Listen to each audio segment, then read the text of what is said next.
Lebatnya daun dihinggap tempua, pepohon bidara ditimpa tualang. Di ulang tahun 52, rukun negara kekal dijulang. Di puncak genting pacak bendera, sungguhlah kagum ahli pasukan. Tujuan penting rukun negara, hubungan kaum kita kukuhkan.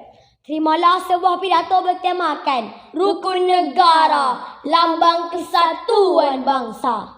Bismillahirrahmanirrahim. Assalamualaikum warahmatullahi wabarakatuh dan salam sejahtera. Salam keluarga Malaysia, salam memperkasa rukun negara. Terima kasih peneraju acara, barisan kehakiman adil saksama, para guru penuh wibawa, seterusnya warga dewan yang mulia.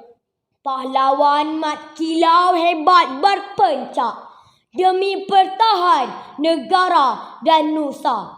Rukun negara terus bersemarak menjadi lambang kesatuan bangsa. Hadirin, apa itu rukun negara? Rukun negara adalah ideologi kebangsaan Malaysia yang dibentuk pada 31 Ogos 1970 oleh Majlis Gerakan Negara, iaitu setahun selepas berlakunya tragedi 13 Mei 1969 yang menghancurkan ketenteraman negara.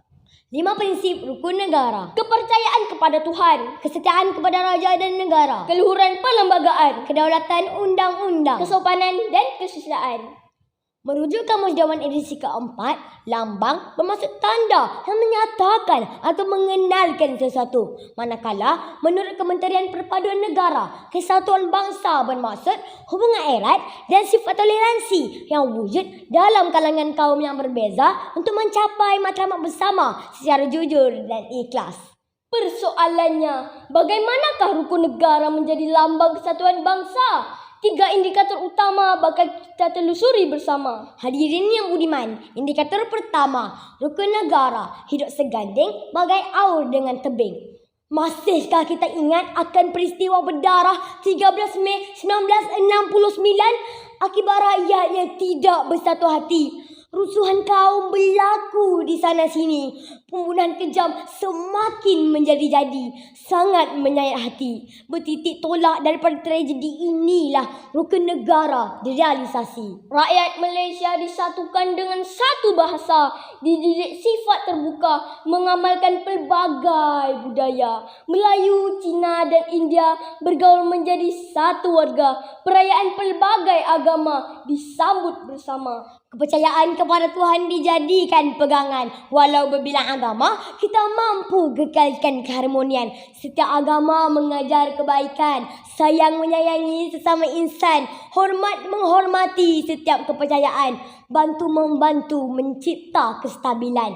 Kita hidup ibarat lemah melapis, condong menopang. Buktinya, tak kala negara kita dilanda wabak COVID-19, ramai yang menghulurkan bantuan, meringankan beban. Muncullah wira-wira seperti Ustaz Abid Liu dan Uncle Kentang membantu mereka yang hampir kecundang. Jasa petugas barisan hadapan juga wajah didendang. Kempen bendera putih lantas dicanang. Keprihatinan rakyat terus ditatang. Kita jaga kita, gah berkumandang. Terbuktilah kerana rukun negara, kita hidup seganding bagai aur dengan tebing. Seterusnya menjadi lambang kesatuan bangsa. Hadirin yang berbahagia, indikator kedua, rukun negara jati diri utuh bagai emas disepuh. Setelah 52 tahun kita melafazkan ikrar rukun negara, jati diri kita semakin membara. Rakyat Malaysia sentiasa bersatu hati, ibarat ke gunung sama didaki, ke lurah sama dituruni.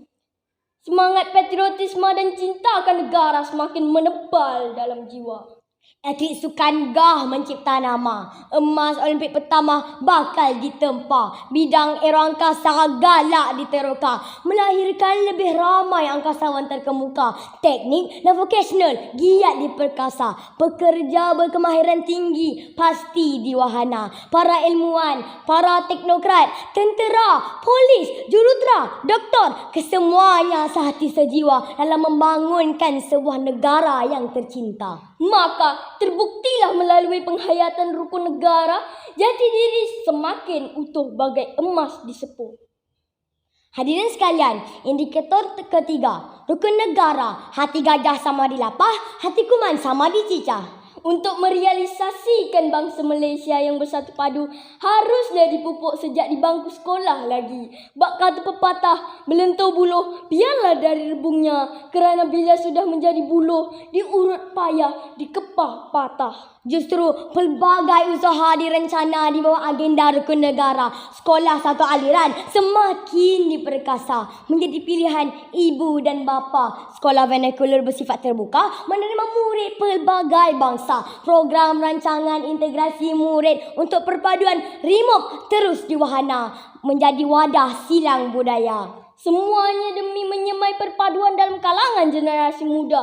Maka tidak hairanlah menurut laporan Indeks Keamanan Dunia, Malaysia berada di kedudukan ke-25 dalam senarai negara paling aman di dunia. Hadirin, sebagai kesimpulan, ayo kita eratkan persahabatan, sebatikan keikhlasan, gilapkan perpaduan agar keamanan negara terus dalam genggaman. Renungkan kata-kata Perdana Menteri Malaysia.